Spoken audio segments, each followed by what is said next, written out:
عثمان info point کے معزز سامعین السلام علیکم دوستو، انسان کے اندر بہت سارے ہائی جیکرز ہوتے ہیں اور وہ ہائی جیکرز اس کی ڈائریکشن ڈیسائیڈ کرتے ہیں۔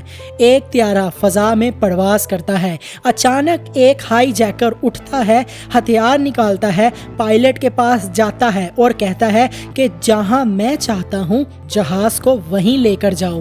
مسافروں کو کہہ دیا جاتا ہے کہ اگر کسی نے ہلنے کی کوشش کی تو جہاز تباہ کر دیا جائے گا۔ اس کے بعد آواز آتی ہے کہ طیارہ اغوا ہو گیا ہے۔ جس طرح ایک ہائی جیکر طیارہ اغوا کرتا ہے، اسی طرح انسان صحیح چل رہا ہوتا ہے کہ اچانک اس کے اندر سے ایک ہائی جیکر اٹھتا ہے، وہ اسے اغوا کر لیتا ہے۔ یوں زندگی کا طیارہ کریش ہو جاتا ہے۔ یہ اس وجہ سے ہوتا ہے کہ انسان نے اپنے اس ہائی جیکر کو کنٹرول نہیں کیا ہوتا۔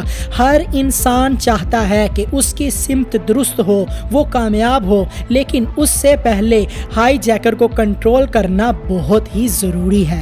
زندگی کا ایک بہت بڑا ہائی جیکر ہماری عادات ہیں۔ زیادہ تر عادات لاشعوری طور پر بنی ہوتی ہیں، لیکن جب شعور آتا ہے تو ہمیں یہ انتخاب مل جاتا ہے کہ کس عادت کو اختیار کیا جائے۔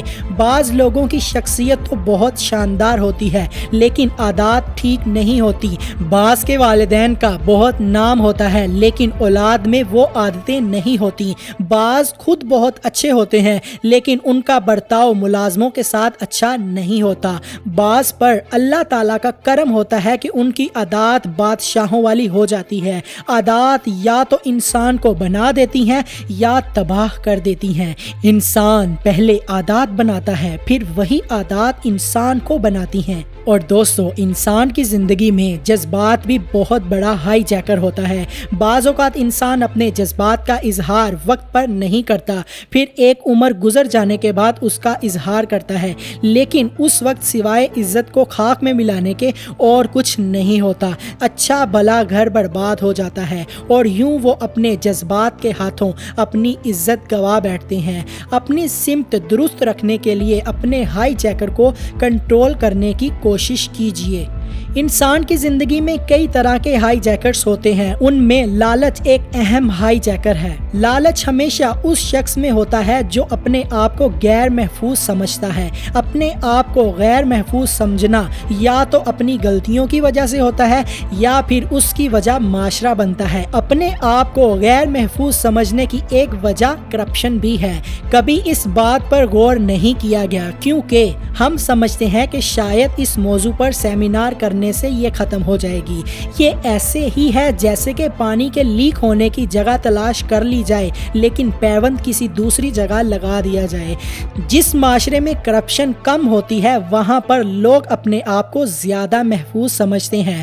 غیر محفوظ کو محفوظ بنانے کے دو طریقے ہیں۔ ایک یہ کہ محنت کر کے ساری چیزیں جیسے گھر، گاڑی اور آسانیاں لائی جائیں، کیونکہ جب آسانیاں آتی ہیں تو آدمی اپنے آپ کو محفوظ سمجھنا شروع کر دیتا ہے۔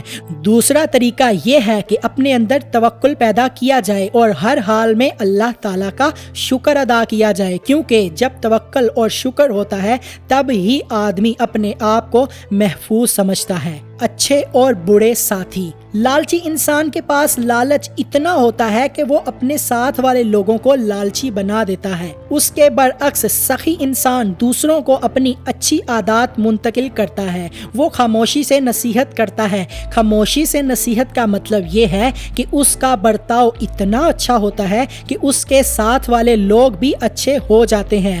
بعض لوگوں کے ملنے سے اندر کی کمینگی جاگ جاتی ہے، جبکہ بعض لوگوں کے ملنے سے اندر کی روحانیت جاگ جاتی ہے۔ بعض لوگوں کے ملنے سے حیا آ جاتی ہے۔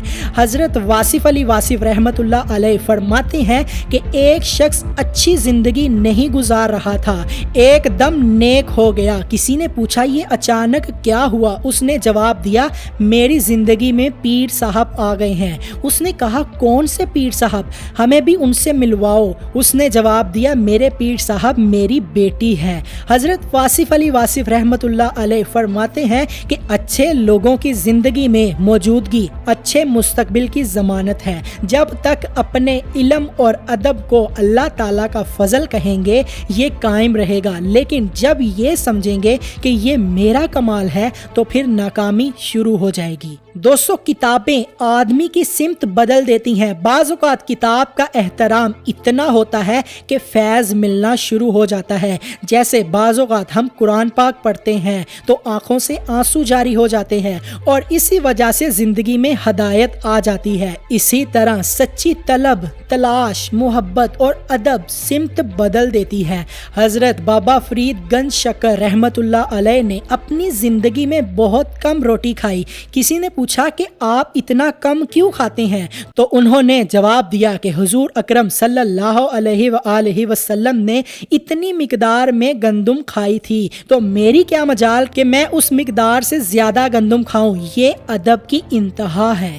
درست ترین سمت ہمارے لیے حضور اکرم صلی اللہ علیہ وآلہ وسلم سب سے بڑے رول ماڈل ہیں۔ جب آپ صلی اللہ علیہ وآلہ وسلم نے سب سے پہلے اپنوں کو اکٹھا کر کے دعوت دی اور کہا کہ اگر میں کہوں کہ پہاڑ کے پیچھے دشمن کا لشکر ہے تو جواب میں انہوں نے کہا ہماری جانیں آپ پر نثار، آپ سچے ہیں، صادق و امین ہیں۔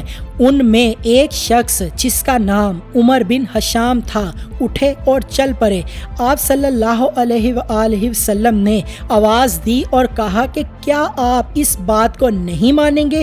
انہوں نے کہا میں تلوار لینے جا رہا ہوں، مجھے آپ پر اتنا یقین ہے کہ اگر اس پہاڑ کے پیچھے لشکر ہے تو تلوار لاتا ہوں اور اس لشکر والوں کی گردنیں اڑا دوں گا، مجھے تحقیق کی ضرورت نہیں۔